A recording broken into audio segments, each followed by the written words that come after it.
Hello Gemini, Sun, Moon, Rising, and Venus signs. Kamusta kayo? Sana po'y nasa mabuti kayong kalagayan. Welcome back po sa Star Tarot. Kung bago kayo rito, welcome din kayo. Thank you sa inyong support. I truly appreciate it. God bless you all. Gemini, Two of Swords. May indecisiveness. Gemini, meron siguro kayong kailangan pagdesisyonan sa ngayon. Pero you can't make a decision yet, no? For whatever reason. Parang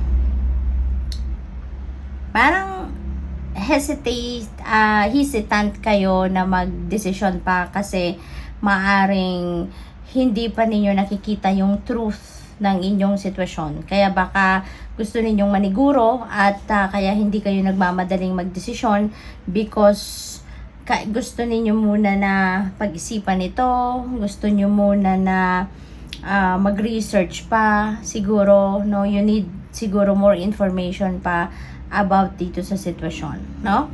What else? We have Judgment. Ayan, so this is siguro related dito sa Judgment energy kasi this is important decision making din na kinakaharap ninyo sa Judgment energy. Kailangan ninyo itong pagdesisyonan na sitwasyon na to, Gemini, because paulit-ulit na ito. If this message resonates with you, Gemini, you know what it is. Alam mo kung anong bagay ito sa buhay ninyo, no? Napabalik-balik na lang, paulit-ulit na lang. Kasi hindi pa ninyo ito na-address ng tama. Hindi pa ninyo nakukuha yung lesson na dapat ninyong matutunan from this situation. Kaya hanggat hindi ninyo yan naaayos, hanggat hindi ninyo natututunan ang dapat ninyong matutunan out of that situation, paulit-ulit, babalik at babalik yan, no? So, ngayon, maaaring kailangan na ninyo itong harapin talaga sa ngayon. Kung ano man ang sitwasyon na yan, parang hindi na maganda or hindi na tama, na iwasan pa ninyo or i-ignore pa ninyo ang inyong sitwasyon na ito. Now, if this message resonates with you. So, there is a need for you to decide, haharapin nyo na ba or hindi, or ipagpapatuloy ninyo yung walang bahala, no, sa ganitong sitwasyon. So, what else? We have Temperance. Ayan. So, this is about patience. This is about patience. This is about moderation. This is about healing, no? Yung ganon. So, siguro, kailangan din ninyo dito ng malumanay din na approach sa bagay na ito, no? Kung ano man ang sitwasyon na to, kailangan ninyo dito talaga na gradual ang approach sa bagay na ito. Kailangan na kasi parang baka sensitibong usapin ito or sensitibong bagay ito sa buhay ninyo na hindi pwede yung bardagulan no, yung basta-basta lang ninyong i-approach ang bagay na ito. So parang kailangan ninyo na tignan maigi, you know, you really need to look into all four corners of this situation, no, bago ninyo talaga pagdesisyonan ito. So, parang pag-aaralan ninyo mabuti, pag-iisipang mabuti, yung ganun ba? Kaya kailangan ninyo ng patience dyan. We have Hermit. You may need to go deep within you. No? Kailangan ninyo na magnilay-nilay, magmuni-muni, tap into your soul, no? Allow your soul to speak dito. Kaya kailangan ninyo na mag-solitude kayo. Kailangan ninyo na mag-spend time by yourself para wala munang kausap, wala munang gadgets. Yung sarili muna ninyo yung kakausapin ninyo dito, Gemini. And that would give you an opportunity na marinig ninyo yung inyong sarili. Now, kailangan ninyo na mag one-on-one kayo with your soul dito para ma-figure out ninyo kung ano ang best ninyong gagawin sa sitwasyon na ito, no? At probably then ang iba sa inyo dito is merong mga katanungan sa inyong sarili, may mga katanungan kayo sa mga nangyayari, sa mga nangyayari sa buhay ninyo, and you can't find the answer, no, from your outside world. Maaaring nagtatanong-tanong na kayo, nagpapa-advise na kayo sa ibang tao, pero siguro hindi ninyo naririnig kung ano yung gusto ninyong marinig. Kaya, you're being invited here to go deep within you, no? Dahil you can't find the answer outside, but you will be able to find the answer from deep within you, from the inside you. Alam ng soul ninyo what is best for you. Alam ng soul ninyo kung anong kasagutan sa inyong mga tanong.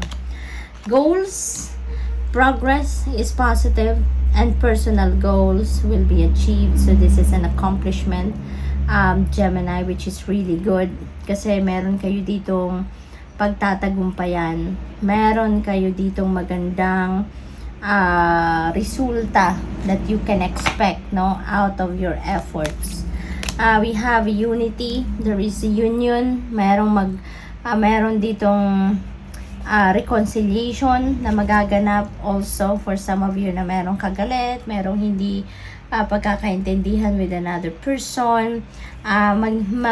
Ang tawag dito, iiral dito yung pagmamahal, acceptance, forgiveness, no? Kaya merong reconciliation. This could also be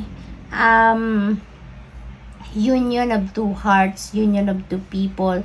Baka meron ditong mag-aasawa, makakahanap na ng kanyang twin flame, soulmate, maybe merong love connection, 'di ba, na mabubuo yung ganon. We have luck, ang swerte ninyo, LUCK. You are right to be strong and optimistic about the opportunities ahead, Gemini. Napakaganda ng pagkakataon na to sa ngayon. Ang swerte-swerte ninyo, babaling sa inyo yung swerte, yung fortune, kaya take advantage of that, no? Marami siguro mga magagandang opportunities din na paparating and regarding various areas of life ninyo. Kaya take advantage of that, no? Swerte. We have inspiration, begin now. Okay? Gemini, may mga new beginnings dito siguro na magaganap sa buhay ninyo at maaaring siguro pick up ko dito baka pagdidesisyonan nyo na yan sa ngayon. Maybe you're really going to face that situation squarely na sa ngayon. Kaya magsisimula na kayo ng bagong chapter sa buhay ninyo. Kasi once na napagdesisyonan na ninyo yan, you're going to level up and you're going to start something fresh, no? Sa buhay ninyo. Maaari din na yung begin now na to is the relationship, no? Or other opportunities. Letting go.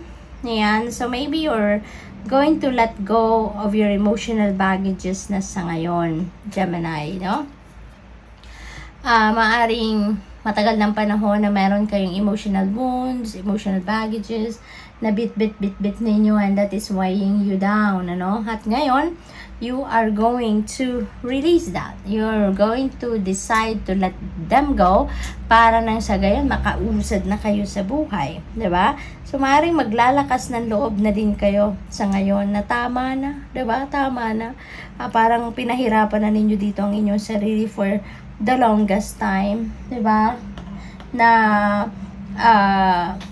nahirapan na kayo, umiyak na kayo, nasaktan na kayo, tapos patuloy nyo pang pahihirapan ba ang sarili ninyo sa pag-harbor ninyo ng mga resentments and emotional baggages?